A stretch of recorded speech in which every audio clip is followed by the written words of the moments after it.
Hi, so welcome to the second video blog for Prime Real Estate. This is the first one that's an actual video. The last one was just pictures. You can pull it up and check it out. We discussed who could play the Joker for the new Justice League series. Today, something completely different. The top 5 films for the 1990s, at least according to me, and then according to my wife. This is Jessica. I'm Adam. Let's get going. You go ahead and start. Oh, I start. Okay. You start. Number 5. All right. My number 5, and this was very hard for me. In fact, I had 2 movies written down. So, number 5, I'm going to have to go with Fight Club. Fight Club. Fight Club is my number 5. I love that movie, which I've always loved any movie that, you know, you've got some kind of mental personality disorder, anything going on like that. So it's really interesting, and, you know, even if you know that it's supposed to say, well, yeah, spoilers, excuse me.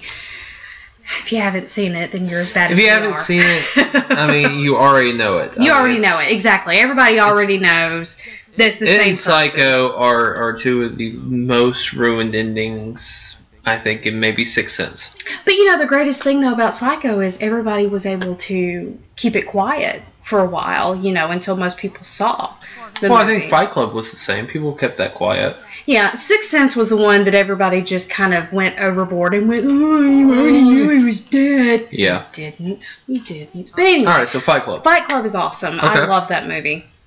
Alright. Alright, so number 5 for me, Toy Story. Toy Story. Toy Story. Yes. It's a big part of our childhood, basically. Big part of our childhood. Yeah. But also, I mean, it launched Pixar. It did. It created Pixar. It did. It really did. It's the first CGI film, and it's the first animated film in Oscar history to be nominated for Best Screenplay. Oh, yeah. I mean, it's big. Yeah. Never has a animated film been nominated for Best Screenplay until Toy Story came along.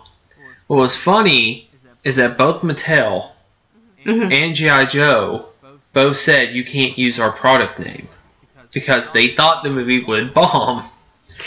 And then afterwards, the movie was successful, and could you put us back in? Yeah, now Barbie's a character. Oh, definitely, and that was so cute in the later ones. You know, when you had Barbie and Ken. You know. So what's funny is Billy Crystal was originally offered Buzz. Really? Yes, and he turned it down. That would change things a lot. He turned it down, and apparently he regretted it immensely after he saw the film. I mean, you know, yeah. And so, whenever John Lasseter heard about this, he called him up for Monsters, Inc.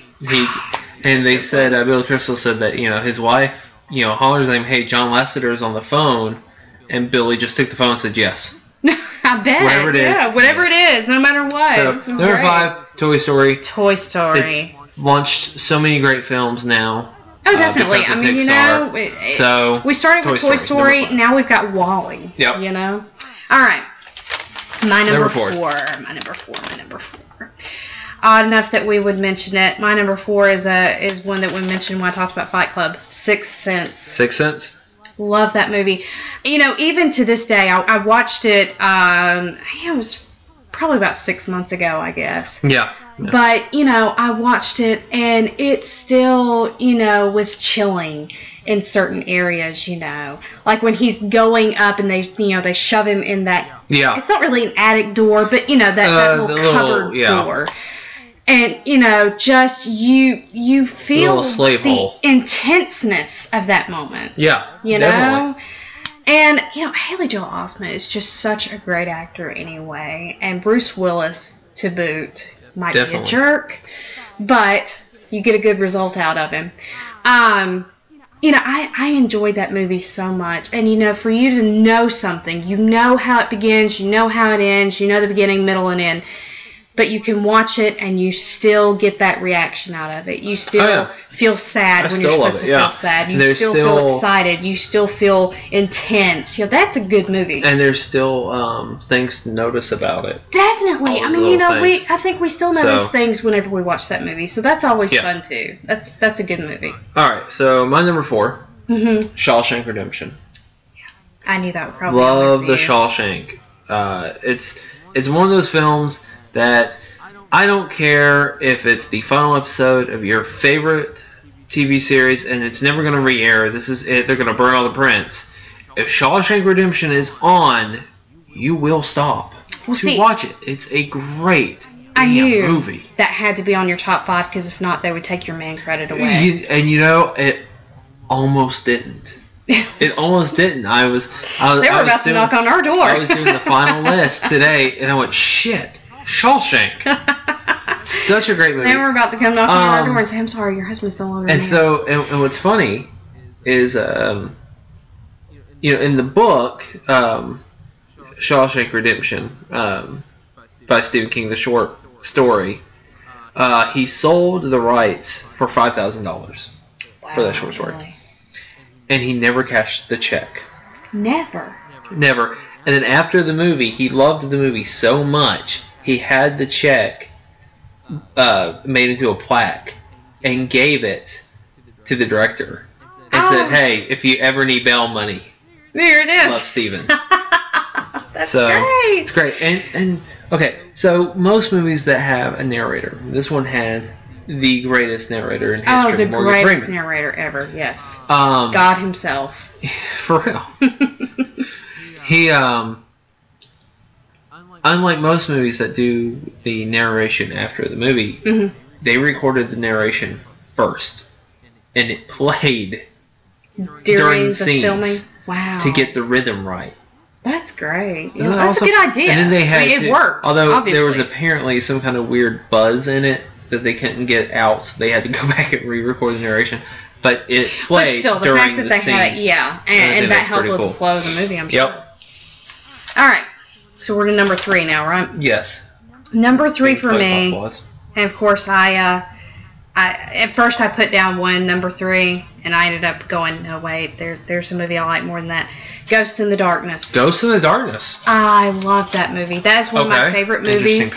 Interesting pick. Really. Yeah. Well, I mean, really, it was one of Val Kilmer's greatest roles ever. Really. One of his maybe 5 really good roles. Really good roles. Really good movies. I think he has 5. The cinematography is beautiful. It's gorgeous. It's based on a true story. It's great. I'm seeing if he does have 5. Sorry. Pay attention to me. I am. It's on video. I can watch it. Keep going. Anyway, you've got Michael Douglas. You know, one of the greatest lines ever for me. You know, the devil has come to Savo. Oh yes, the devil has come to Savo, and I am the devil. It's great. I love it. Might not be good enough for you, but it's good enough for me. This is my favorite. That's your favorite. That's mine. All right. My number 3. So number 3 is a film that is the Q-Man on your list? Yes, he is. Q-Man's on my list. And I had a really tough time deciding which one. Pulp Fiction and Reservoir Dogs. But ultimately, I like Reservoir Dogs more. You know, I love Pulp Fiction, and I was torn between them. I was like, okay, because I also, when I was picking these, not only are they films I love, I feel like they represent something, like they did something for movies. And so Reservoir Dogs, it was his first film. It was his first film out of the gate, and it's incredible. But Pulp Fiction is the film that launched him. Yeah. That's the one that got him out there. That's the one that got him out there. You know, I could have gone either way on that one. Well, you know, you're about to get really mad at me because Pulp Fiction was my number 3. It was your number 3. It was my number 3. And I went, you know what? Ghost in the Darkness just really does something for me. So I had to put it in there instead. I understand. But I had to go Reservoir Dogs. Can you not hear that song and see somebody's ear cut off? It doesn't happen. I dance the same way when I hear that song too. But before you go too far, with somebody's ear in her hand. Exactly. Yes, because I'm a phlebotomist and I can do that. Oddly enough, I got to stop you for a second because Reservoir Dogs is my number 2. Your number 2. All right. It's my number 2. Your number 3. So, yeah, I mean, I can't hear that song without thinking about that scene. I can't hear that song without dancing like he does. It's awesome, which, it's really funny to see me along in my lab. Everybody wants to be Mr. Black. Everybody wants to be Mr. Black. Nobody gets to be Mr. Black. All right, then. All right. So, my number 2. Yes. Terminator 2 Judgment Day. Ah, good one. Easily one of the best films ever made. Mm-hmm. It was at that point where Arnold Schwarzenegger went from being an actor to a superstar. Yes. Like, he became, holy shit, this is a star. This is the guy. James Cameron, one of his last truly brilliant films. Before he fell in love with the Titanic. Before he fell in love with the Titanic, and then eventually with Blue Cats. Come back to us, James Cameron. Where you been, buddy? Great cast. You got Arnold Schwarzenegger. You got even Edward Furlong. Oh yeah. Who is just absolute shit and everything. And who was very busy in the 90s. Apparently very busy in the 90s. Doing bad acting. But he was busy. But he was fine in this movie. Yeah. Linda Hamilton. Oh, it was excellent. I mean, the special effects, it's one of those milestone films for special effects. Definitely, You have the Ray Harryhausen stuff. You have Star Wars. Yes. You have Superman. Yes. And you have fucking Where Terminator. You would believe a man can fly. Yeah. You have Terminator. Which actually combined a lot of this stuff. A little CGI, a little stop motion. Great stuff. Oh, awesome stuff. And a theme that just, as soon as you hear it, it's like, oh shit. Yeah, Bad stuff's going to go down. Alright. So, T2, that's my number 2. Alright, you ready for my number 1? I'm ready for your number 1. Let's hear it. Hit me with it. Jurassic Park. Which is one of I knew it had to be. Yeah, it had to be. It's one of my top 100 movies anyway. I absolutely love that movie. And you want to talk about one that did a lot of great things for special effects. These were actual dinosaurs in front of you. I know. Which made the movie so much, I think, easier for the actors. I think a lot of those reactions were honest to God, oh my God, there's a dinosaur in front of me reactions. Definitely. I mean, especially considering it's been online now, and we're afraid that Steven Spielberg has actually killed a dinosaur. Well, you know what? I'm sorry, the government shouldn't intervene. Those are endangered animals. He shouldn't be allowed. I don't care how rich he is. That Jew should not be allowed to go around and hunt things just because he's a Jew. Alright? God, people are stupid. Yes. Alright. My number 1. Your number 1. Well, see, my number 1 was a film that kind of inspired me a lot, especially growing up. Anytime there was career day, they would ask me what I wanted to be. I know exactly what this is. You wanted to be a good fella. I wanted to be a good fella. Martin Scorsese's Goodfellas came out in 1990, start of the decade, and to me it was the best thing of the decade. Fucking love Goodfellas. A movie that I still have not seen. I have failed. You have failed me. Joe Pesci. Robert De Niro. Oh, that movie's good. Ray Liotta. Henry Hill. Still Best an excellent actor. Damn movie ever made. Oh, yeah. Love that movie. Whereas the Godfather's series, which is an excellent series, excellent 2 movies. Yeah, definitely. This is the higher ups. This is the hierarchy. Mm-hmm. This is the officers. This is the commanders. This is the Godfather. This is the family itself. Goodfellas. These were the street people. Yep. These were the grunt. Yeah. The grunt these were the poor bastards out in the street fighting the war for Corleone. For Don Corleone. And chopping off horses' heads and shoving them in beds and shit. Yep. Like this was This was the working man. Fuck, that movie's so good. It's funny. Martin Scorsese did not want to do another gangster movie. Really? He had said, I'm not doing another one. Had enough. He was given the book. Wise guy. And that as soon as he finished reading it, he cold called the writer and said, I've been waiting on this book my entire life. And the writer said, I've been waiting on this phone call my entire life. I bet, yeah. So Goodfellas, #1 for the 1990s. That's a good one. That's a good number. And funny enough,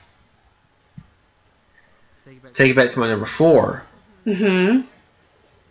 He watched Goodfellas every week while he was making Shawshank to get the narration right, to get how you use narration in a film right. Now, who was that? Who watched it? The director. I can't think of his name right now. I'll put it in. Okay. I can't think of his name. But anyway, so that's it. Shorter video. I hope you join us next time. Don't know what the topic's going to be yet, but it'll be fun.